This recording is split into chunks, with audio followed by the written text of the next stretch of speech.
You are about to hear a story based on actual events. To protect the innocent, names and places have been changed.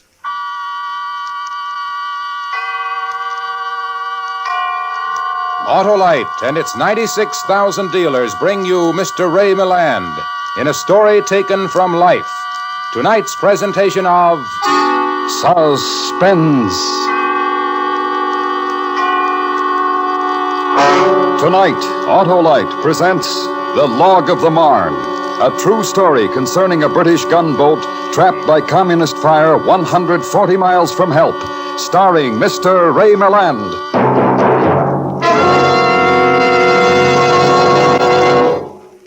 Hi, Harlow. What's that? Why, Hap, that's my Autolite Stay Full battery, the battery that needs water only 3 times a year in normal car use. Looks like a sure starter, Harlow. Dependable as a die, Hap. And what's more, it's famous among car owners everywhere, because the Autolite Stay Full needs water only 3 times a year in normal car use. And it gives longer life, too, as proved by tests conducted according to accepted life cycle standards. Sounds like a winning combination to me, Harlow. Right you are, Hap, and you can get one at your nearest Autolite battery dealer. He services all makes of batteries. To quickly find his name, just call Western Union by number and ask for Operator 25.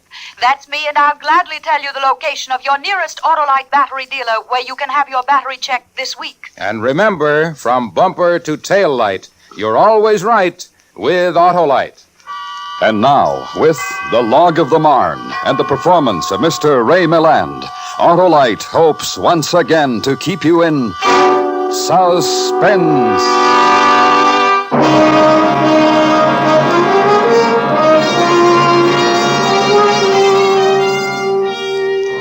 Log entry, HMS Marne, entered this day by Lieutenant Commander James G. Harland, officer in command. According to statements by surviving officers and men, the situation of the vessel during the morning, 20th of June, 1949, was as follows. Marne was proceeding west in the Mingqiang River on a routine supply mission from Fuchao to Yanping. According to edicts issued by the Chinese People's Liberation Army, Marne had more than 14 hours of grace in which to reach her destination. But at 20 minutes past 9, the communist land battery opened fire. The second shell struck the wheelhouse. 3 of the 5 men there were killed. All communication to and from the wheelhouse was destroyed, and the Marne immediately went off course.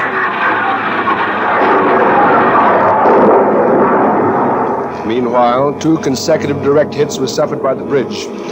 All personnel there, including the captain, were either killed or wounded. Second in command, Lieutenant Bennett Moore, in spite of shell fragments in his right lung and side, alone on the bridge, had control of his faculties until the arrival of Lieutenant Hugh Fraser. Captain, sir. Fraser reporting, sir. Good Lord, Moore. I'm all right. I was in command, Fraser. I'm glad you came up. Is the captain dead? Not yet. How about the others? Some of them, yes. We're off course, Fraser. I can't contact the wheelhouse. Signal the engine room, will you? Full speed astern, both. Right. Full speed astern, both. Get a bearing on the battery. We'll return fire. No response from the engine room, Moore. Try again, quickly. We'll run aground. It's no use, Moore. They don't answer. Something's been damaged. Why is this happening? Why did they fire on us? I'll try the transmitting station. Bridge, TS. Bridge, TS. Bridge, transmitting station. Nothing. No communication at all. Everything's gone. We haven't fired one round back. I'll try to get down to the engine room. Perhaps I can. It's no use, Fraser, no use. We're going aground.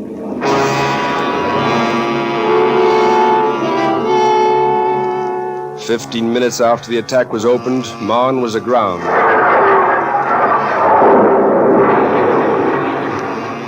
Neither A guns nor B guns were able to bear on target since her stern was toward the battery.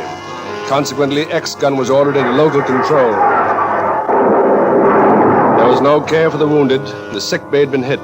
The medical officer and his assistant killed. X gun got off 3 rounds, then it was hit, the entire gun crew being killed. Small arms were issued since they were the only remaining weapons. Winster, you seen the person, Lieutenant? Yes, sir. I think he's just forward. Thank you. Moore? Oh, yes, Fraser. Over here. Right. How are you feeling? I'm all right. Oh, it's 50 caliber. I wish they would send boarders, then they'd stop firing. I don't expect them now. They would have sent them. They seem to have decided to reduce us to wreckage. Do you think we can abandon ship with the wounded? Get to the nationalist side of the river. No, there aren't enough lifeboats left. They've seen to that, the rotten... I said they've stopped. Why shouldn't they? Look what they've done to us.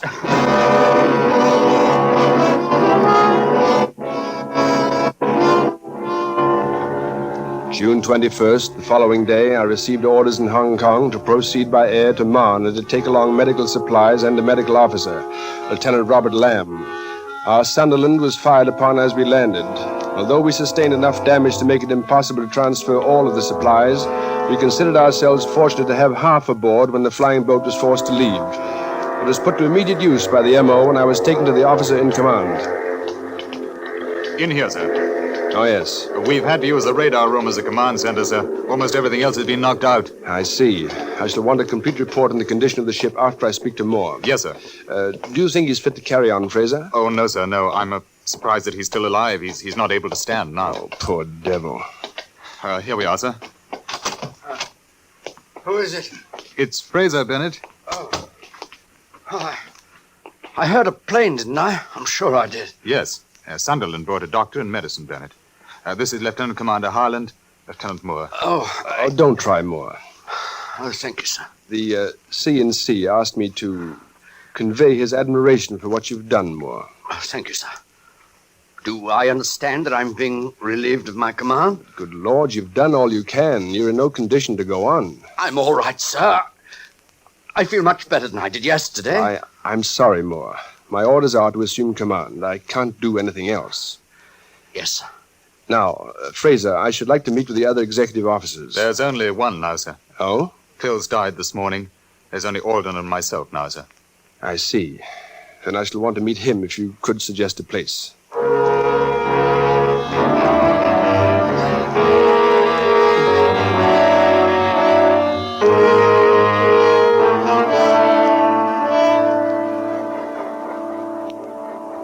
This is Lieutenant Alden, sir. How do you do, sir? Oh, how do you do? Sit down, won't you? Thank you, sir.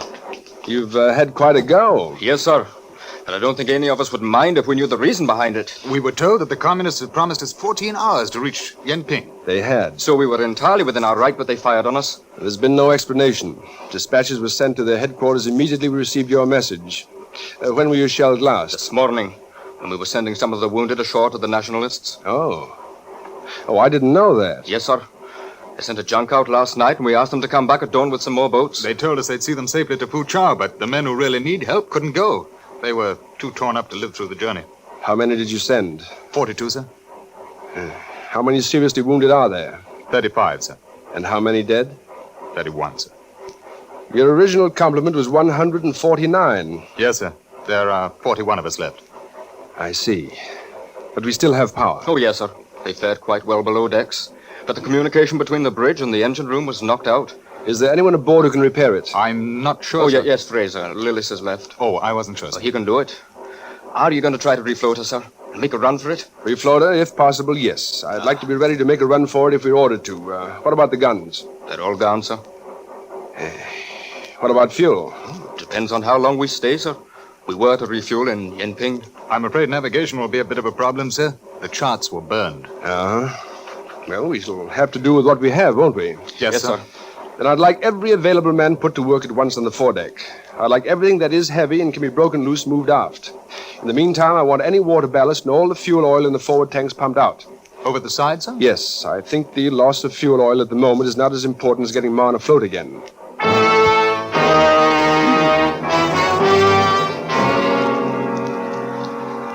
June 22nd, 3rd, 4th, and 5th were required to repair communications and lighten the bow. Small arms fire raked the decks occasionally and reminded us that the communists were watching our every move. Hoping to put them off guard, I therefore halted all activity until the 2nd of July, and then shortly after midnight, assisted by a moonless night, we raised steam and backed off to anchor without incident. Morale improved immediately.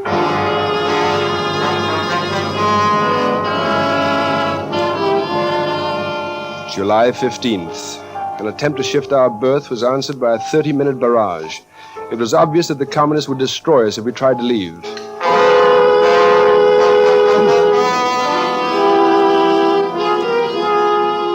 July 18th.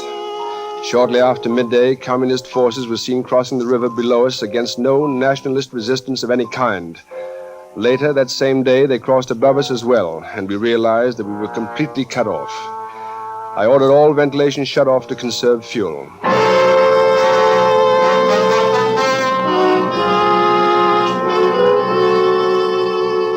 July 20th. After a month had passed, we had our first direct contact with the communists.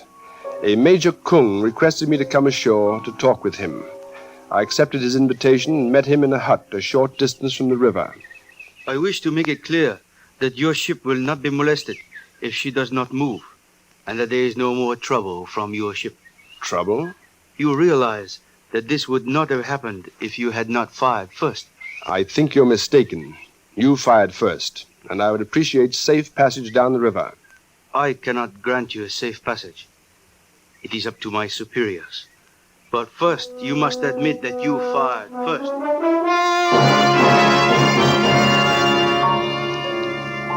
July 26th. To conserve our already meager food stores, officers and men were put on half rations. One refrigerator was put out of service to save more fuel. On July 28th, I again met Major Kung. I talked to my superiors. They tell me you give you a safe passage down the river. Oh, well, I'm happy to hear that. You are not too unhappy aboard your ship. No, not at all. But you would like to go down the river. Yes, especially since you have absolutely no reason to hold us here. I can give you a safe passage if the British side will acknowledge that they invaded Chinese waters without the authority of the Chinese People's Liberation Army. This will be a document. The word invaded cannot be used. It is the most serious word to use. There may be some difference between the Chinese wording and the English wording. I am speaking of the Chinese wording. The word invade means to commit a hostile act, which we did not do. You cannot use the word invade. Do you admit that your ship was guilty of entering the river? Guilty of entering the river? It was not a guilty act, and you cannot use the word invade. It means that we are at war, and we are not. We are a friendly nation and always have been. If you do not wish to cooperate, I suggest that we leave this until a later meeting. I insist that we continue this discussion.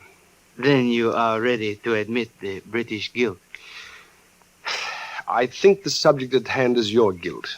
You are holding a British ship and British subjects under the threat of destruction. You are causing great suffering. Lack of fuel oil has caused me to stop the ventilation system in midsummer. My food is spoiling because I can't run the refrigerators. There's a danger that even drinking water will be unavailable. You are responsible for the condition of that ship and the welfare of the officers and men. Then you do admit the British guilt? I do not. Then I suggest that we leave this for a later meeting. I warn you, too. If you move the ship, every effort will be made to destroy it.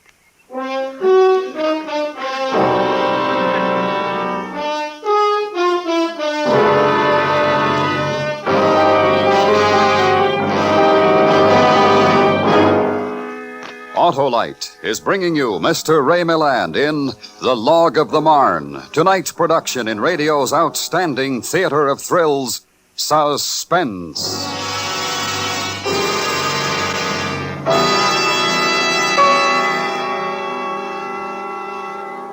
Say, Hap, what's the surest thing in the world? You got me, Harlow. Why, starting your car if you've got an Autolite Stay Full battery. Hap, it's tops in dependable starting power. And it needs water only 3 times a year, eh, Harlow? Right. Only 3 times a year in normal car use. That's because the Autolite Stay Full has 3 times the liquid reserve of ordinary batteries. And the Autolite Stay Full gives longer life, as proved by tests conducted according to accepted life cycle standards. There's not a better battery built. And it's carried by your neighborhood Autolite battery dealer. He services all makes of batteries and has special test equipment.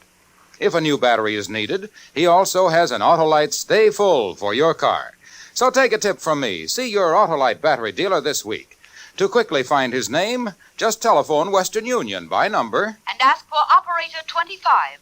That's me, and I'll gladly tell you the location of your nearest Autolite battery dealer. And remember, from bumper to tail light, you're always right with Autolite.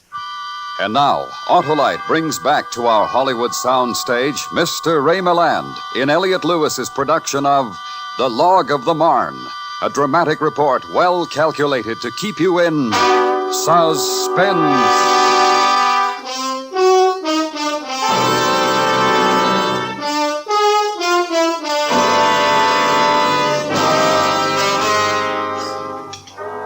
The entire months of July and August were taken up with trying to maintain life in an all-but-dead ship and in pointless, decisionless meetings with the communists. I, over and over again, repeated my demands for oil.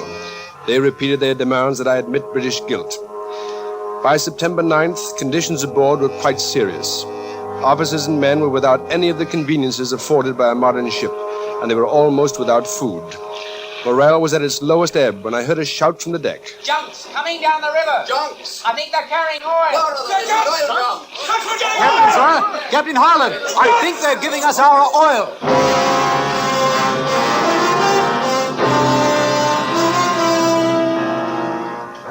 It was Admiralty fuel seized by the communists when they took Yenping. They charged more than 400 pounds for its delivery, but it put life into Marne. The drums were brought aboard by hand pulley and emptied in almost dry tanks. Everyone, officers and men, buckled down to the job. It took 11 hours, and when it was finished, every man on the ship was exhausted, but happier than they'd been for 100 days.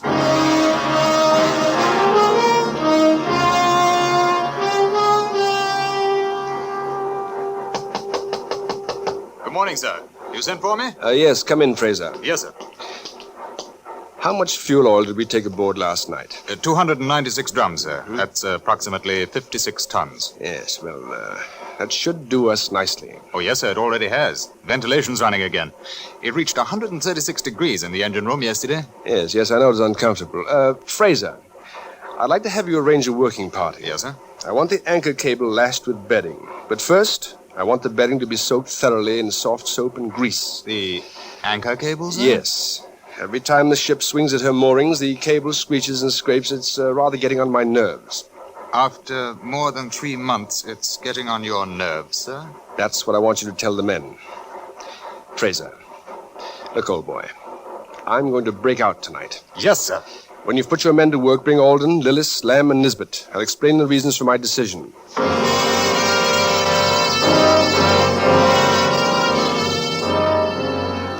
At 3 o'clock in the afternoon of 30th of July, I conferred with the two executive officers, the medical officer, engine room artificer Lillis, and the senior telegraphist Nisbet.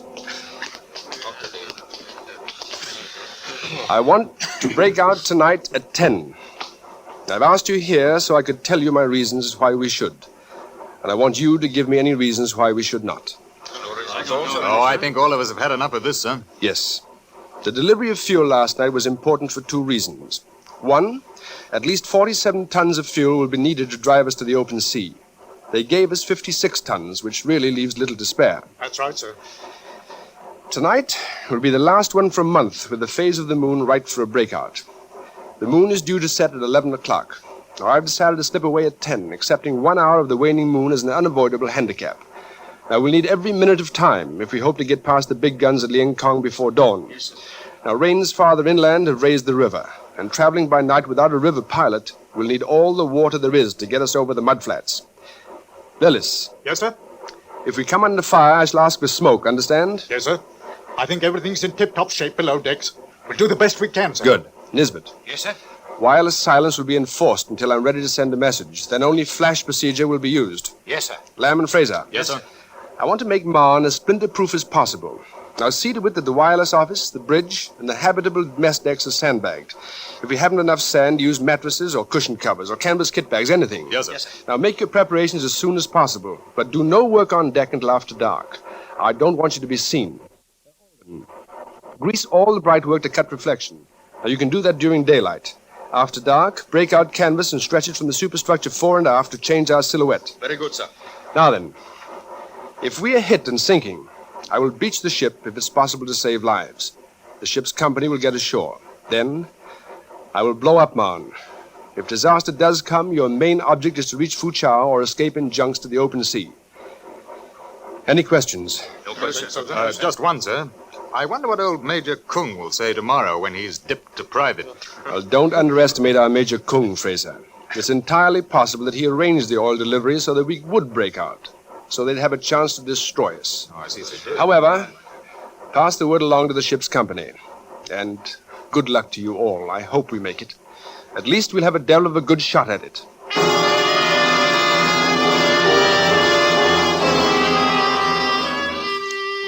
At 7, I ordered steel helmets to be issued to the men who would be stationed on the upper deck.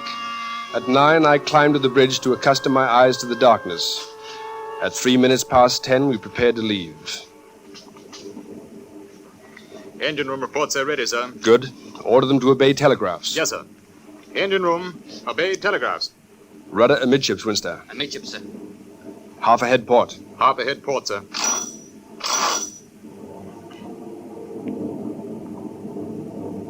Slip anchor cable. Slip cable, sir.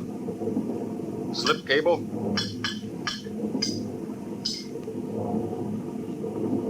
Not a sound, sir. Not a splash. Half astern starboard. Half stern starboard, sir.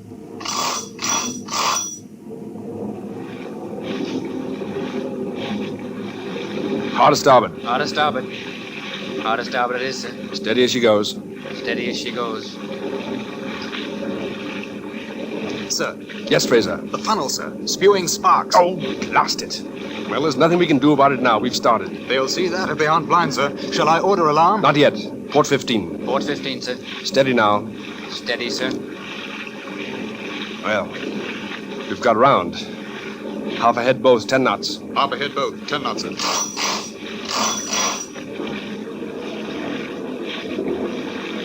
I don't think they see us, sir. I don't think they do.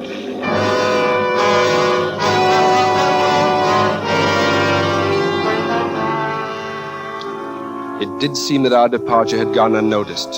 We passed downstream quietly and without trouble for 15 minutes. But then a flare illuminated the river. Wind up from shore, sir. Yes, Shuikao. Probably control point. Another battery, too. The vessel, off the port bow. Is that a vessel? Yes. Yes, it's a patrol craft. Keep it 15 port, Winster. Yes, sir. Read the depth reports, Alden. We're closing the beach. Yes, sir. Is that the patrol vessel, Fraser? No, sir. Land battery. There, sir. See the flash? Yes. Full ahead both. Full ahead boat, sir. What's the depth, Alden? Give me the readings. 6 fathoms. 6 fathoms. 5.5 fathoms. 5.5 fathoms. What's the patrol vessel going to do? Set a crash course in that ship and steer into her. Into her, sir? I want to pass as close to her as possible. We'll smother her guns. One thing, Fraser. Our trip is no longer secret. No, sir. The gap's blown all right. I wish 140 miles lay behind us instead of ahead. But it's better than sitting still, sir. 4.5 fathoms. Just a bit of starboard wheel now, Winster. Aye, sir.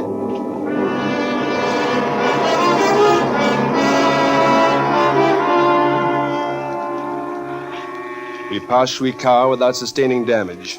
Shortly before 1 in the morning, still at full speed, we passed Kaining under much the same conditions. At 3 o'clock, Langsha. But from the outset, I had dreaded the final problem of passing under the 9-inch guns at Liankong. Searchlights probing the darkness told us before we reached it that they knew we were coming and were waiting. Our only advantage was the breadth of the river at its mouth, and we used it, hugging the north bank and chancing 3-fathom water. I remember that the cool air of the open sea seemed almost tantalizing and unreal. We reached a point directly across from the fort, and one of their searchlights found us.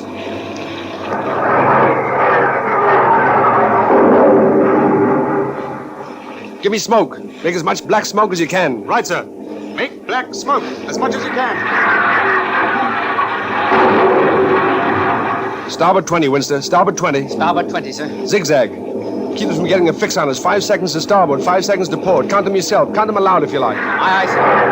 1, 2, 3, 4, 5, port. Give me the depth, Alden. Yes, sir. 1, 2, 3, 4, 8.5 fathoms. 5, starboard. 8.5 1, fathoms. 2, 3, 4, 5, 8 fathoms. 1, Another 2, 30 seconds, sir. 3, Give us that and I think we'll be safe. 5, Make more smoke. starboard. Make more smoke! 7.5 fathoms. 1, 2, 3, 4, 5, port. 7 fathoms. 1, 2, 3, 4, 5.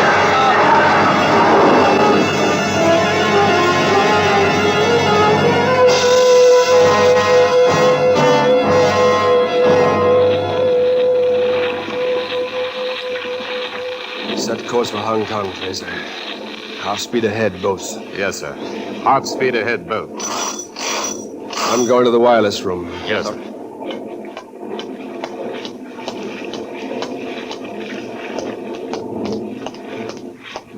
Hello, Nisbet. Hello, sir. And congratulations, sir. Thank you. It is good to feel her roll to the sea again. Nisbet, I want to send a signal to Commander-in-Chief. Yes, sir. Have rejoined the fleet. Yes, sir. God save the King. I think that's all, Nisbet.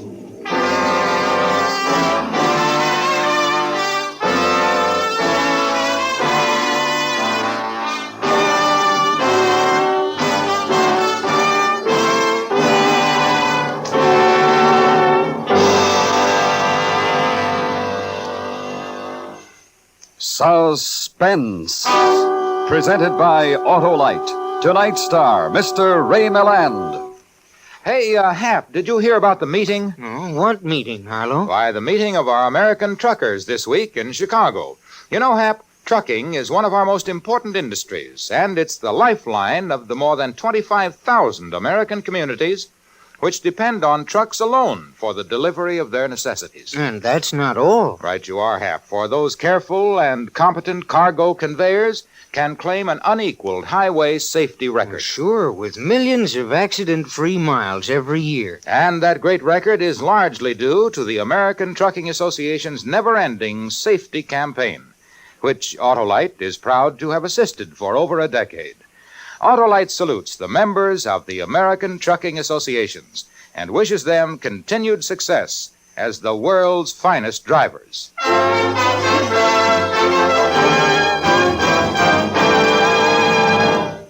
Next week on Suspense, our star will be Mr. Richard Widmark in a dramatization of the most famous of all Texas feuds, a dramatic report we call The Hunting of Bob Lee. In weeks to come, we shall also present Mr. John Hodiak, Mr. Joseph Cotton, and Mr. John Lund, all on Suspense. Suspense is produced and directed by Elliot Lewis, with music composed by Lucien Moraweck and conducted by Lud Gluskin. The Log of the Marne was based on the book by Lawrence Earl and was adapted for Suspense by Gil Dowd. In tonight's story, Ben Wright was heard as Fraser, and featured in the cast were Joseph Kearns, Charles Davis, Anthony Ellis, Jack Crucian, Raymond Lawrence, and William Johnstone. Ray Milland is currently being seen in the Paramount comedy Rhubarb. And remember, next week on Suspense, Mr. Richard Widmark in another story based on actual events, a dramatic report we call The Hunting of Bob Lee. For the location of your nearest Autolite battery or spark plug dealer, or your nearest authorized Autolite service station, phone Western Union by number and ask for operator 25. Switch to Autolite. Good night. Friends, contributing your well-earned dollars to any cause is never easy. But when you give to Red Feather, you know that your money will help all your community health and welfare services. October is Red Feather Month, so give the United Way through your local Red Feather. This is the CBS Radio Network.